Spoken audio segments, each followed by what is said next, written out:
एक तरफ तो 9 मई की सजाओं का पैटर्न आपके बिल्कुल सामने है। दूसरा कुछ दिन तक फैसलाबाद से भी आ जाएंगे सारे सजाएं सुनाई जाएंगी 9 मई को लेकर, और उसमें बताया जा रहा है कि कोई 19 तक लोग हैं जिनको जो नाहली की तलवार लटक सकती है जिनके ऊपर। वहाँ वकुआ हुआ है, एक क्राइम हुआ है मुल्क के मुख्तलिफ हिस्सों में और एक ही वक्त में हुआ है और एक ही जमात के लोगों ने किया। सलमान करम राजा साहब कहते हैं कि पुलिस की जानिब से जो गवाहान पेश किए गए वो कहते हैं हम तो कुर्सी के नीचे बैठे हुए थे और हम तो सुन रहे थे कि साजिश बुनी जा रही है। तो इस तरह की चीजें बहुत वीक प्रेसिडेंट होती हैं, आपको बेहतर पता है।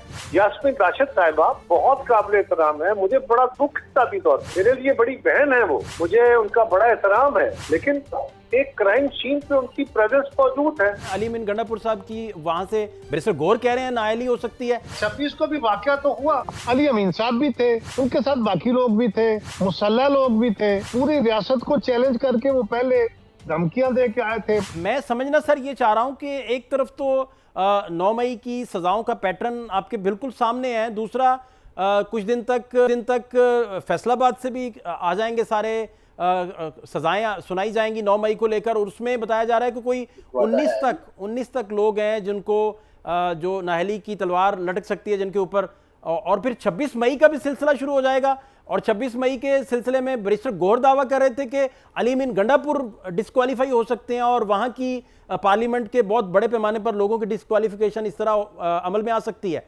ये सारे मामले को सियासी तौर पर आप किस तरह परसीव भी कर रहे हैं, किस तरह देख रहे हैं, क्या तज्जिया है जी आपका इन मामलों पर?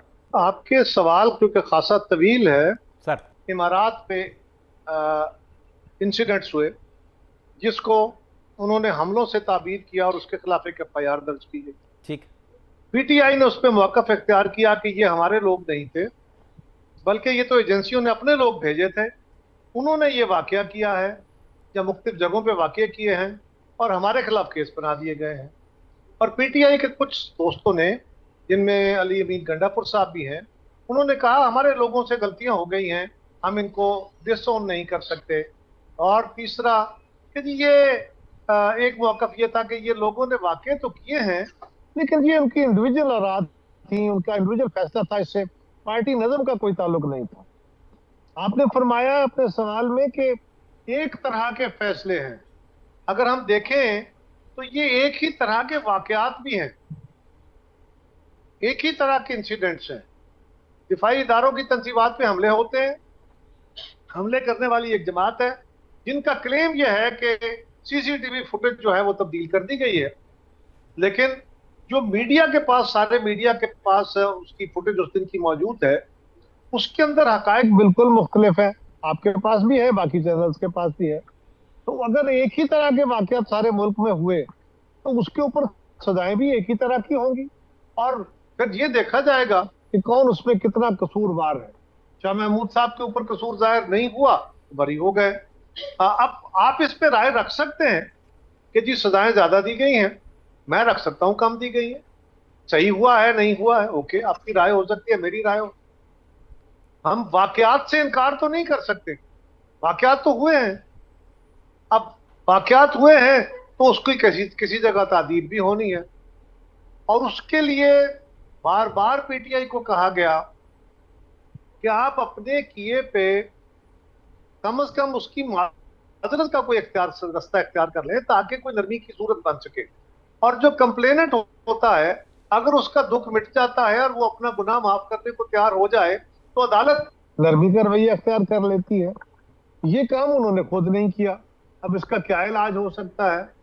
लिहाजा मेरी और आपकी राय में यही फर्क हो सकता है, क्योंकि ये वाकयात हुए थे।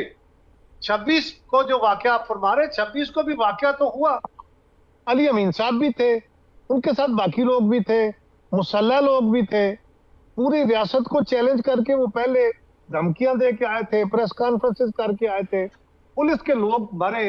ये बात भी अपनी जगह दुरुस्त है, और ये बात भी दुरुस्त है कि वो सरकारी मशीनरी लेके आए जो अभी तक फेडरल गवर्नमेंट के थानों में पड़ी हुई है।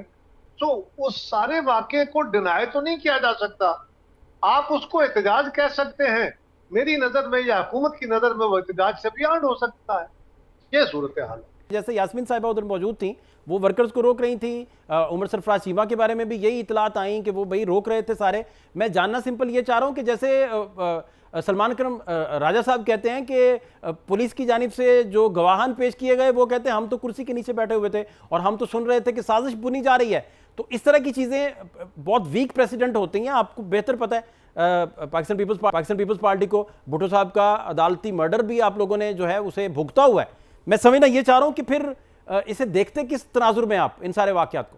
देखिए, ये जो बात है ना कि कुछ लोग वहां जो अदालत में पेश किए गए गवाहियां क्या हुई, मैं तो अदालत में था नहीं जी, नहीं मुझे पता है कि क्या गवाहियां हुई, किस तरह उसको रिपोर्ट किया गया। सलमान साहब क्योंकि वकील हैं शायद वहां पे मौजूद होंगे या आप होंगे, मेरे इल्म में नहीं है, लिहाजा उसके ऊपर मैं कोई कमेंट नहीं कर सकता कि ये खबर दुरुस्त है, ये कमेंट दुरुस्त है या नहीं। लेकिन यास्मीन राशिद साहिबा बहुत काबिल एहतराम है, मुझे बड़ा दुख जाती तौर पर, ठीक, मेरे लिए बड़ी बहन है वो, मुझे उनका बड़ा एहतराम है। लेकिन एक क्राइम सीन पे उनकी प्रेजेंस मौजूद है, वो प्रेजेंस किस रंग में है ये अलग बात है। उसको प्रोसिक्यूशन क्या प्रेजेंट करती है, अदालत उसको क्या परसीव करती है, आप उसको एक और रंग में देख सकते हैं, अदालत से किसी और रंग में देखा हो सकता है। ये सारा कुछ अमकानी तो है, इससे इनकार तो नहीं, बट प्रेजेंस तो है। अब उसको कैसे इंटरप्रेट किया गया, कैसे साबित किया गया, इसके ऊपर मैं अपनी रायदानी क्या करूं। एक बात मैं कह सकता हूं कि वहां वकुआ हुआ है, एक क्राइम हुआ है मुल्क के मुख्तलिफ हिस्सों में और एक ही वक्त में हुआ है और एक ही जमात के लोगों ने किया है। अब वो जमात ये कह रही है कि हमारे लोग नहीं थे, ये तो एजेंसियों ने खुद अपने लोग भेज के ये हमले करवाए ताकि हमारे खिलाफ केस रजिस्टर कर सके। ये आपकी राय में हो सकता है, मोट बेरो मुझे ये एक मजाक का खेल ध्यान लगता है, लेकिन जो सजाएं हुई हैं उसके ऊपर कम या ज्यादा होने की या सही गलत होने के ऊपर बिल्कुल मुतज़ाद राह हो सकती है। इंसिडेंट से ना आप इनकार कर सकते हैं ना मैं कर सकता। तो आने वाले दिनों में सर क्या फिर रोड मैप क्या देख रहे हैं? अली मीन गंडापुर साहब की वहां से बैरिस्टर गौर कह रहे हैं नाअहली हो सकती है, इस तरह की सूरत हाल भी बन सकती है। तो सर पॉलिटिकल कल्चर सारा वो फिर किधर जाएगा? एक पार्टी जो है वो क्लेम कर रही है कि हमें दीवार से लगा के पीसीज में काटा जा रहा है और बानी पीटीआई कह रहे हैं मुझे वजू के लिए गंदा पानी उधर मुहैया किया जा रहा है। इस तरह की डिस्कशन हो रही है। तो क्या सर आप बड़े सीनियर हैं, बड़ी आवाज भी उठाते हैं इंसानी हकूक के लिए भी, आप हमेशा बड़ी आपकी सर्विसेज हैं, आप ये फरमाइए कि क्या इस मुल्क में बैरिस्टर गौहर ने क्या कहा उस पर चलना है या खान साहब को पानी सही नहीं मिल रहा एक बंदे ने कहा, लेकिन खुद तो आपने नहीं सुनते, आपने सारा मुल्क किसी पे चलाना है। इस मुल्क को चलाने का एक नज़्म है। अली अमीन गंडापुर साहब के वाकये के ऊपर क्या आपके इल्म में नहीं है कि अली अमीन गंडापुर साहब रियासत को धमकियां दे के आए थे, वो लाओ लश्कर लेके आए थे, वो फायरिंग करते आए थे, उनकी फायरिंग से लोग जख्मी हुए थे, वहां पुलिस के लोग मरे थे, वहां पूरा रियासती स्ट्रक्चर उन्होंने जैम किया था, उनको मना किया गया था। क्या अभी भी इसकी वजाहत करनी जरूरी है इस प्रोग्राम के अंदर मुझे?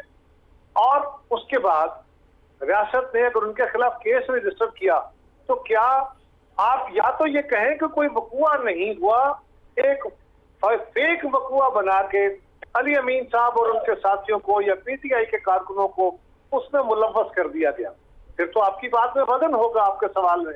अभी जो आप फरमा रहे हैं, आप ये फरमाइए कि या वकुआ हुआ है या नहीं हुआ है, तो फिर उसकी एफआईआर होनी, उसके अंदर कुछ लोगों के ऊपर इल्जाम है, उन्होंने अपनी सफाई देनी है। अगर उन्होंने सफाई दी, आप कह देते हैं कि वो नहीं थे, शाह महमूद साहब का साबित हो गया मौके पे नहीं थे, कोलैबोरेट नहीं हो सके, बरी हो गए इस केस में। आप फरमाइए कि कौन कौन से लोग थे जो इस केस में इन्वॉल्व नहीं थे लेकिन उनका प्रेजेंस नहीं बनती थी, उनको साबित कर दिया गया।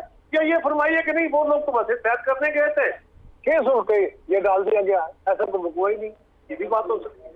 अच्छा खैर साहब, आखिरी बात मैं जानना आपसे ये चाह रहा हूँ कि 27वीं तरमीम के जरिए बेसिकली जो एजाज सैयद साहब की खबर थी वो ये थी कि 27वीं तरमीम जो होगी उसमें सदर पाकिस्तान को बहुत ज़्यादा पावर्स दे दी जाएंगी और उसके बाद फिर किसी स्टेज पे जाके कोई बहाना बना के तो कोई प्लस माइनस का सिलसिला चल सकता है। मुद्दा उनका 27वीं तरमीम थी और उसके नतीजे में ऐवान सदर को बहुत सारी पावर्स मिलने का भी था मामला। तो इस मामले को आप कैसे देख रहे हैं, या ये ऐसी कोई बात नहीं है, 87वीं तरमीम भी अगर आती है तो उसमें कोई ईवान सदर को कोई पावर भी नहीं जाएगी, मामला इसी तरह चलते जाएंगे जैसे चल रहे हैं? आखिरी बात सर। देखिए, एक सवाल कि तरमीम आएगी कि नहीं आएगी, इसका जवाब तो मैं नहीं दे सकता, मुझे नहीं पता। तरमीम आ सकती है, हाँ बिल्कुल आ सकती है, एक कानूनी तरीका है। 26वीं तरमीम हो गई, अगर जरूरत महसूस हुई तो 27वीं हो जाएगी, और उसका एक तरीकाकार है। वो तादाद मतलूबा हुई तो पास हो जाएगी, नहीं हुई तो नहीं होगी। लेकिन मैं कैसे कह सकता हूँ कि आ रही है कि नहीं आ रही? अब उसमें क्या होगा ये तो हुकूमत वक्त तय करेगी, या जो लोग उसके मूवर्स होंगे वो तय करेंगे। जो आपका ख्याल है सदर साहब के बारे में या बैनो सतूर जो आपके सवाल के अंदर है, इस सवाल का जवाब तो सैकड़ों दफा हम दे चुके हैं, सैकड़ों दफा। अब वो क्या रास्ता इख्तियार करें, वो कौन से अल्फाज, कौन से सबूत हैं तो हम सारे मीडिया के सामने रखें कि भाई ये सारा मफरूजा है, इसमें कोई सदाकत नहीं है, क्या करें? आप हमें बता दें, क्योंकि हम तो इसकी बहुत दफा तरदीद कर चुके हैं। और आखिरी गुजारिश है, पहले ना वो पंजाबी में कहते हैं पिंड पै नहीं तो बाकी वो फलाने ढींगे आ गए। आप एक काम करें, इसका कोई वजूद बन लेने दें। अगर कोई वजूद बना, अगर कोई सबूत आया, अगर कोई गवर्नमेंट की तरफ से तहर्रक हुआ, फिर उसके ऊपर आप भी प्रोग्राम कीजिए, हम भी जवाब देंगे। गवर्नमेंट गलत हुई तो गवर्नमेंट के खिलाफ बातें कर लेंगे, अगर गवर्नमेंट का मौक़िफ़ दुरुस्त हुआ तो उसको सपोर्ट कर लेंगे। नहीं ये हेरफेर के ऊपर, ये आपको सर के ऊपर खैर साहब आपको सर याद होगा प्रोग्राम कर रहे हैं, और इसकी सुन लीजिए, और इसकी हम सैकड़ों, दसियों दफा नहीं सैकड़ों दफा वजाहत कर चुके हैं। नहीं, आपको याद होगा 26वीं तरमीम में लॉ मिनिस्टर ने कहा था कि हमें ड्राफ्ट अभी मिला है, तो गवर्नमेंट के एंड पे कितना होमवर्क हुआ था क्या? ये ऐसा नहीं था। उन्होंने कहा ये मफरूजा है, उन्होंने ये कहा था कि ड्राफ्ट तो उनका अपना बना हुआ था ना। 26वीं तरमीम तो कितने महीने इस मुल्क के अंदर डिबेट होती रही, जमातों के अंदर, मीडिया के अंदर डिबेट होती रही, उसकी एक एक शिक डिबेट होती रही। वो एक बात थी एक खास वक्त में कि जी फला क्लास कैसे आई, उन्होंने कहा मुझे नहीं पता, यानी मुझे नहीं पता उन्होंने कैसे कहा। लेकिन 26वीं तरमीम जहां से आई, जब आई, वो एक और इशू है। 26वीं तरमीम सदाकत थी, उसमें कोई 42 पॉइंट्स थे और अल्टीमेटली आगे 22-23 पॉइंट जो है वो पास हुए। तो ये इसका दोनों का सवाल का जवाब क्या है? 27वीं तरमीम हुकूमत कह रहे हैं अभी नहीं आ रही, हम कह रहे हैं नहीं आ रही, सदर साहब का इस्तीफा नहीं आ रहा, सदर हाउस में कोई तब्दीली। कितनी दफा कहें, कैसे कहें, किन अल्फाज में कहें कि आपको यकीन आ जाए?